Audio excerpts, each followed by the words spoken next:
Hey guys, welcome to the RK Says। MBA की छात्रा की डेड बॉडी इंदौर के द्वारकापुरी में अंकल गली नाम से जाने जाने वाली गली के एक फ्लैट से मिलती है।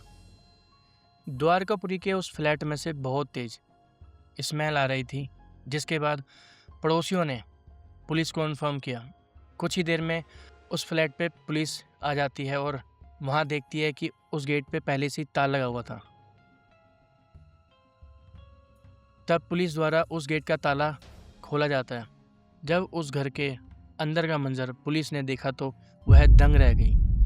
उन्होंने देखा कि उस रूम के बेड पर एक लड़की की डेड बॉडी अर्धनग्न हालत में मिलती है, जिसको ब्लैंकेट से ढका गया था। जब पुलिस ने ब्लैंकेट को हटाया तो देखा कि बॉडी डिकम्पोज होना शुरू हो गई थी, जिसकी वजह से वहाँ पर काफ़ी स्मेल आ रही थी। शरीर पर काफ़ी चोटें भी मिली, गले पर गहरे निशान मिले जैसे किसी ने उसका गला दबाया हो। शरीर पर 2-3 बार चाकू के निशान भी मिले और डेड बॉडी के पास में पुलिस को एक टूटा हुआ चाकू भी मिलता है, जिसका एक सिरा बॉडी के सीने में ही घुपा होता है। पुलिस बॉडी को कब्जे में लेकर फॉरेंसिक रिपोर्ट के लिए भेज देती है। साथ ही साथ पुलिस ने वहाँ के सारे सीसीटीवी फुटेज को खंगालना शुरू किया। कुछ ही टाइम बाद उन्हें एक सीसीटीवी फुटेज में यह दिखता है कि जो लड़की मृत मिली थी, एक लड़का उसके साथ में चल रहा था, जिसके दोनों हाथों में फ़ोन था और वह फ़ोन चेक कर रहा था और लड़की के हाथ में एक बैग होता है। इंदौर से 200 किलोमीटर दूर मध्य प्रदेश के मंदसौर डिस्ट्रिक्ट कालाखेत एरिया में पीयूष का घर है। मार्केट में बना ये घर करीब 5 साल पहले ही बना था। पीयूष का परिवार वहाँ पर 3-4 साल पहले ही शिफ्ट हुए थे। उस घर के नीचे एक दुकान थी जो पीयूष के फादर ने किराए पे दी हुई थी। पीयूष के पिता घनश्याम मंदसौर में एक किराने की दुकान चलाते थे। पीयूष घर का इकलौता लड़का है और उसकी 2 बड़ी बहनें हैं। पीयूष का जन्म रतलाम के पास बजना गांव में हुआ था। वह उसकी नानी का घर भी था। पीयूष की पूरी पढ़ाई मंदसौर में हुई थी। 1 साल पहले पीयूष ने आगे पढ़ने के लिए अपने पिता से इंदौर जाने के लिए जिद की। फिर बाद में पीयूष को अगस्त 2025 में एमबीए के कोर्स में एडमिशन मिल गया। सितंबर 2025 में पीयूष अपने पिता के साथ इंदौर अरविंदो इलाके में आया था, एक रेंटेड रूम में। उसके साथ में एक लड़का भी रहता था जो बहुत नशा करता था। पीयूष ने अपने पिता से कहा कि मुझे कहीं और रूम रेंट पे लेना है, क्योंकि यह लड़का बहुत नशा करता है, जिसकी वजह से उसके पिता ने रूम रेंट पे लेने के लिए हाँ कर दी। तो पीयूष ने इंदौर में एक जगह पे रूम रेंट पे लिया। खुशबू एमपी के इंदौर में ही रहती थी। उसकी उम्र 24 साल की थी और वह एमबीए की छात्रा थी। खुशबू का परिवार भी मध्य प्रदेश में ही रहता था। खुशबू के पिता उसे आधार कार्ड ठीक कराने के लिए ले जाते हैं और कलेक्ट्रेट के पास छोड़कर घर वापस लौट जाते हैं, जिसके बाद खुशबू अपनी छोटी बहन को मैसेज करती है कि वह अपने दोस्त पीयूष धानोदिया के साथ अपनी फ्रेंड के बर्थडे पार्टी में जा रही है और रात 11 बजे तक घर लौट आएगी। यहाँ पर अपने बॉयफ्रेंड पीयूष धनोतिया के फ्लैट पर चली जाती है, जो कि पीयूष ने उसे 10 फरवरी की दोपहर को फोन करके बुलाया था कि तुम मेरे पास आ जाओ, हम बैठ के सारी प्रॉब्लम्स को सॉर्ट आउट कर लेंगे। देर रात तक खुशबू के घर न लौटने पर घर वालों ने खुशबू को कॉल किया, पर खुशबू का कॉल नॉट रीचेबल आ रहा था। घर वालों को टेंशन लेने के दौरान खुशबू की छोटी बहन ने अपने पिता को बताया कि खुशबू का मैसेज आया था, जिसमें ये लिखा था कि खुशबू अपने दोस्त पीयूष के साथ में अपनी फ्रेंड के बर्थडे पार्टी में जा रही है। खुशबू के पिता ने उसके सारे दोस्तों को फ़ोन करके खुशबू के बारे में पता लगाया, पर कहीं से भी कुछ भी पता नहीं चला, जिसके चलते खुशबू के पिता ने 11 फरवरी को द्वारकापुरी के पंडरीनाथ थाने में खुशबू की मिसिंग कंप्लेंट दर्ज कराई। यहाँ पर द्वारकापुरी के उस फ्लैट में जहाँ पर पुलिस को एक लड़की की डेड बॉडी मिलती है, उसके बारे में पहचान करने के लिए पुलिस सारे पुलिस स्टेशनों में इसकी इन्फॉर्मेशन सर्कुलेट करती है, जिसके बाद पुलिस को पता चलता है कि द्वारकापुरी के पंडरीनाथ थाने में खुशबू की मिसिंग रिपोर्ट है, जिसको देखकर उसके पिता को इन्फॉर्म किया जाता है और द्वारकापुरी के फ्लैट पर पहचान करने के लिए बुलाया जाता है। जब खुशबू के पिता उस फ्लैट में आए थे तो वह अपनी बेटी को पहचान नहीं पाए थे, जिसके बाद वह जमीन पे पड़े हुए सॉक्स को देखते हैं। तब उन्हें रियलाइज होता है कि यह उनकी बेटी खुशबू के ही सॉक्स है। इसके बाद वह अपनी बेटी खुशबू को पहचान पाते हैं। जिस लड़के का वह फ्लैट था उसका नाम पीयूष धनोतिया बताया जा रहा था। पुलिस ने पीयूष को ढूंढने के लिए सभी पुलिस स्टेशनों में उसकी इन्फॉर्मेशन सर्कुलेट की, जिसके चलते पुलिस को यह इन्फॉर्मेशन मिलती है कि वह पनवेल इलाके में स्पॉट हुआ है। पुलिस बिना देरी किए पीयूष को पकड़ने के लिए निकलती है। द्वारकापुरी की पुलिस जब सिविल ड्रेस में पीयूष को पकड़ने जाती है तो पीयूष को ऐसा लगता है कि कुछ लोग उसे लूटने के इरादे से उसके पास आ रहे हैं, जिसके चलते वह पुलिस स्टेशन की ओर भागने लगता है। पर पुलिस पीयूष धानोदिया को 14 फरवरी की शाम को मुंबई के अंधेरी इलाके से अरेस्ट कर लेती है।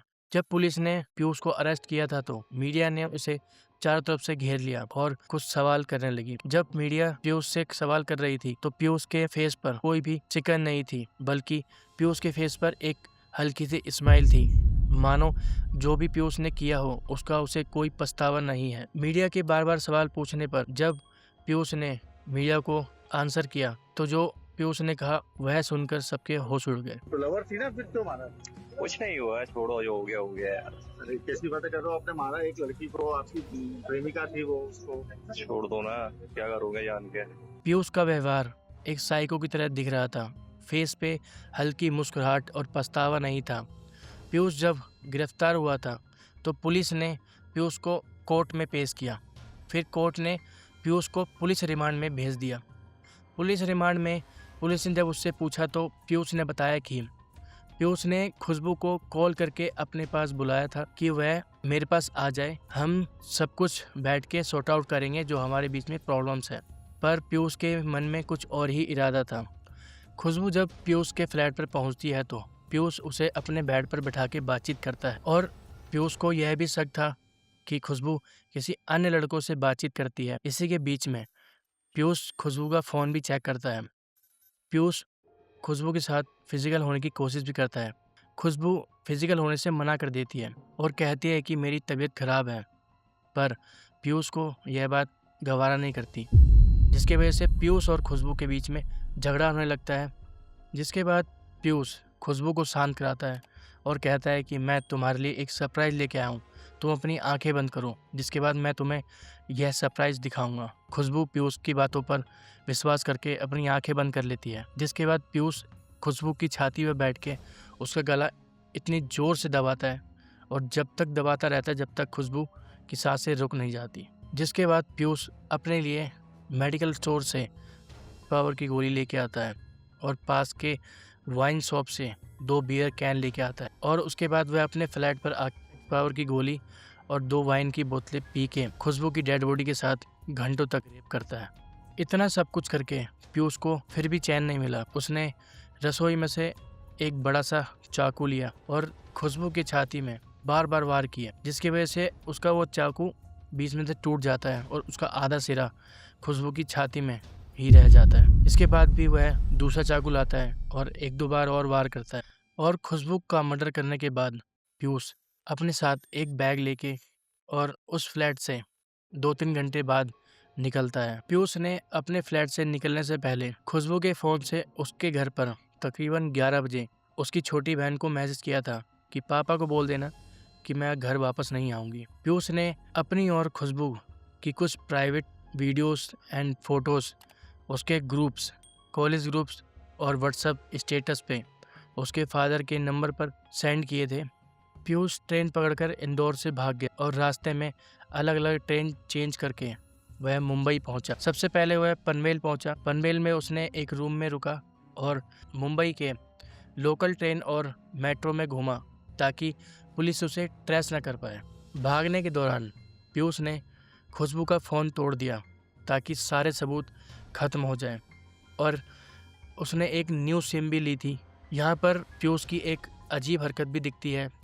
वह पनवेल की सुनसान गलियों में बैठकर तांत्रिक क्रियाएं जैसी हरकतें कर रहा था, जिससे वह खुशबू की आत्मा को बुला सके और उससे यह पूछ सके कि उसने उसके साथ ऐसा क्यों किया। तंत्र मंत्र को कैसे किया जाता है इस बारे में जानने के लिए पीयूष ने यूट्यूब पे सर्च भी किया था और कुछ वीडियोस भी देखी थी कि कैसे आत्माओं को बुलाया जाता है। जब पीयूष धानोदिया ने पुलिस कस्टडी में अपना अपराध कबूल किया तो उसके बाद पुलिस ने पूछताछ के लिए कई कदम उठाए। पीयूष धानोदिया को द्वारकापुरी के फ्लैट में लेके जाती है और वहाँ पर पूरा सीन जो भी मर्डर हुआ था उसका रिक्रिएशन करवाती है, जिसके बाद उसके सारे वीडियो रिकॉर्डिंग और सबूत इकट्ठे करती है पीयूष के खिलाफ। पीयूष से पुलिस ने इन्वेस्टिगेशन करके यह पता लगाया कि पीयूष ने मर्डर में रस्सी, कपड़ा और चाकू का इस्तेमाल किया था। मोबाइल और डिजिटल सबूत भी इकट्ठे किए गए थे, साथ ही साथ कॉल डिटेल और चैट भी जुटाए गए थे। यह सब सबूत पुलिस ने अपनी चार्जशीट में शामिल किए। गाइस, लोग जब रिलेशनशिप में रिजेक्शन को देखते हैं तो ऐसे कदम उठा लेते हैं और इतनी घिनौनी वारदात को अंजाम दे देते हैं। अत्यधिक गुस्सा और बदले की भावना में नियंत्रण खो देते हैं और ऐसे अपराध कर बैठते हैं। ऐसे सीरियस क्राइम, हत्या एक कारण से नहीं होती हैं, इसकी कई कारणें होती हैं ऐसी घटनाओं को पैदा करने के लिए।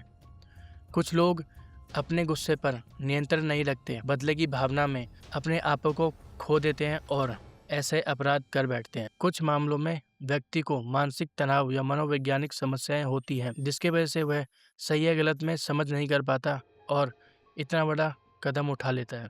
रिश्ते में पॉजिटिव होना, अत्यधिक अधिकार जताना, किसी के लिए जुनूनी प्यार भी हिंसक अपराध का कारण बनता है। इंटीमेट पार्टनर किलिंग में 40 से 60% केसेस में गुस्सा और अपने इम्पोर्टेंट इंसान को खोने के डर से ही व्यक्ति इतना बड़ा कदम उठाता है। गाइस, हमें अपने आप को किसी और पर्सन के ऊपर इतना हावी होने नहीं देना चाहिए जो कि हम उसकी जान ही ले लें। मैं बिलीव करता हूँ कि आप अपने परिवार व रिलेटिव्स का ध्यान रखेंगे।